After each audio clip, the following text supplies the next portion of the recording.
Come on, buddy, wake up. That's my man. You lose this again, I'm keeping it. What happened? You mess with time, it tends to mess back. You'll see. The one he's been talking about, the one that he's so afraid of, See you soon. is Kang. Kang is bent on destruction, and I'm so curious to see what Jonathan does in the future. I think with He Who Remains, the objective for me was to give me the largest canvas possible. And then from that, as Kang begins to rear his head and do his deeds, in so many ways, he has no choice but to be in opposition or to be different from He Who Remains. Welcome back, everyone. You mess with time, it tends to mess back. This is my video all about how Iron Man probably knew about Kang in his variants this whole time, given a lot of new details that we've just uncovered on the Loki series and what He Who Remains said about himself and his variants across the multiverse, all the other Kangs. So we'll break it all down. If you're brand new to the channel, be sure to subscribe to get all the videos. There's even more multiverse craziness coming up during my Marvel What If episodes in a couple weeks.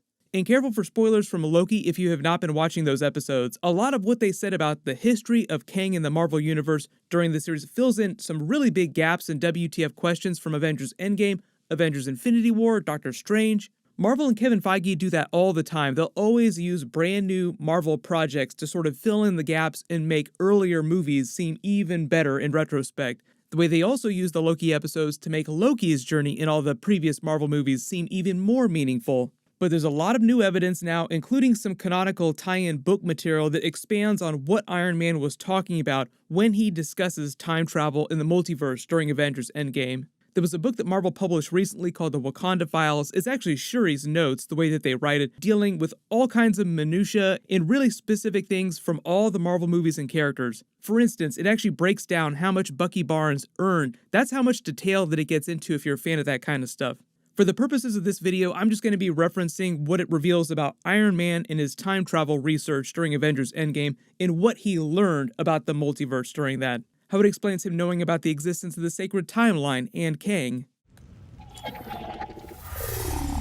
So during Avengers Endgame, Iron Man is the one who discovers a safe way to travel through time using the quantum realm, Pym particles, quantum energy, building on Hank Pym's research given to him by Scott Lang. Previously in the movie, Ant-Man, the Hulk, Black Widow, Captain America had attempted time travel without Iron Man's help to hilarious consequences. So there were people time traveling before Iron Man, and even during the Loki series, we can see the TVA arresting a woman from what looks like the 1940s or 1950s. And sorry for anyone that thought that this was a Peggy Carter variant.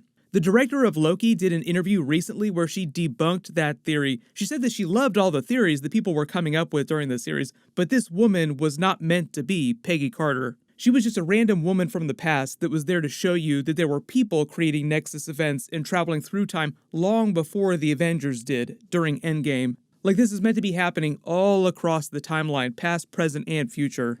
Iron Man is just one of the first people that we know about right now to figure out how to time travel reliably and safely. Travel through time, then be able to come back to the moment in time where you left from on purpose.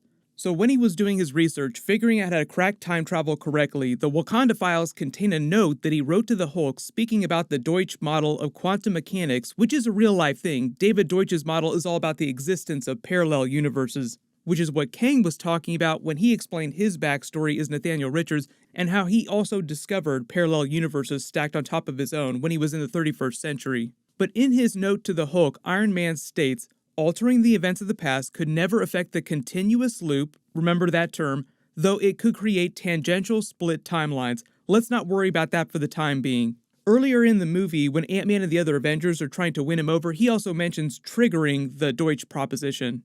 Tony, after everything you've seen, is anything really Quantum impossible? fluctuation messes with the Planck scale, which then triggers the Deutsch proposition. Can we agree on that? In layman's terms, it means you're not coming home. So when he says they might theoretically trigger the Deutsch proposition, he's saying they could create alternate branch realities, nexus events as they call them on Loki, which would lead to parallel universes rising up.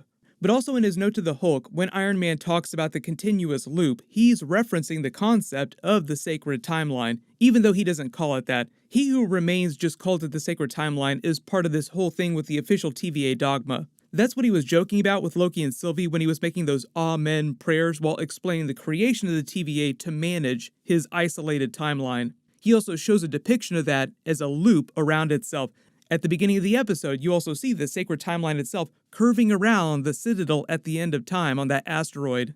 That whole concept of the continuous loop is also part of what he's talking about when he speaks to Sylvie about resurrection. The timeline will start again, he'll be born Nathaniel Richards again in the 31st century, and everything will play out in a relatively similar way, and that's why he says they will also eventually wind up right back in this room. You plunge your blade in my chest, and an infinite amount of me start another multiversal war, and I just end up right back here anyways. Also notice during Avengers Endgame when Iron Man is cracking time travel, you see him examining this Mobius strip and you see the lines of energy arcing around it in a continuous loop. Does that not look like a representation of the sacred timeline with all the interwoven strands? If it weren't clear, when you're looking at the actual sacred timeline, those interwoven strands are meant to represent the multiverse as it existed before Loki and Sylvie messed things up, unleashing all of Kang's variants in the much larger true version of the multiverse. The sacred timeline is kind of like a rope of time, a large rope made from many smaller pieces of rope interwoven together. It's just that He Who Remains only allowed alternate universes to exist that didn't lead to bad versions of Kang rising up. So before the Loki finale, there was a multiverse, it was just a much smaller version of the multiverse. And given Iron Man's comments to the Hulk on the dangers of alternate universes, time messing back with them, he essentially predicted what became Kang's multiverse war, even though he might not have known Kang's name. He predicted that creating a lot of these branched timelines could lead to a situation where they wind up fighting people across different universes. It's easier to understand if you think about Iron Man as a worst-case scenario kind of person. They dealt with that during Avengers Age of Ultron. Like, Ultron is the result of him going overboard because of his worst-case scenarios. We're the Avengers. We can bust arms dealers all the livelong day, but that up there, that's the end game. How are you guys planning on beating that?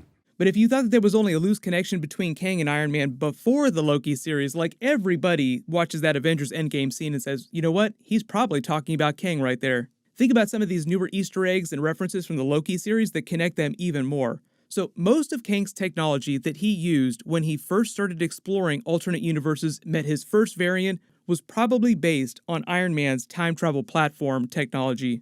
Nathaniel Richards actually started out as a historian in the 31st century before he became a scientist. He had a fascination with the past. Inside He Who Remains study, you can actually see artifacts that he collected from all across the entire timeline.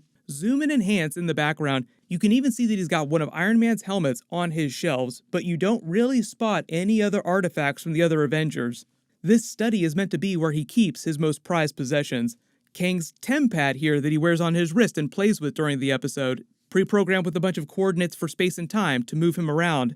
Not only does the design language look almost the exact same, it functions the exact same way that Iron Man's wrist devices do. Those wrist devices that they were all wearing during Endgame were pre-programmed with all the time-space coordinates for their jumps and be able to automatically come back to the time travel platform in present day. He Who Remains just seems like he took that technology in the 31st century and refined it a little bit more. And that's also probably one of the reasons why he allowed the Avengers to have a complete free pass traveling through time stealing Infinity Stones when Loki got arrested for stealing the Tesseract. According to Renslayer, He Who Remains said that the Avengers were supposed to do everything that they did. If He Who Remains is so powerful that he can change whatever he wants about Loki and Sylvie's lives, like giving Loki the Infinity Gauntlet and letting him do whatever he wants to with it, and it's no big deal, why is it so important that the Avengers perform their time heist when He Who Remains could have just gone back and defeated Thanos himself if he wanted? It's pretty clear that He Who Remains thinks of Thanos as kind of a joke in the grand cosmic scheme of things. If he's responsible for writing all the TVA dogma, there's actually a test that Loki is taking during episode 2. If you look at this computer here, it uses Thanos in this example of Avengers Endgame time travel rules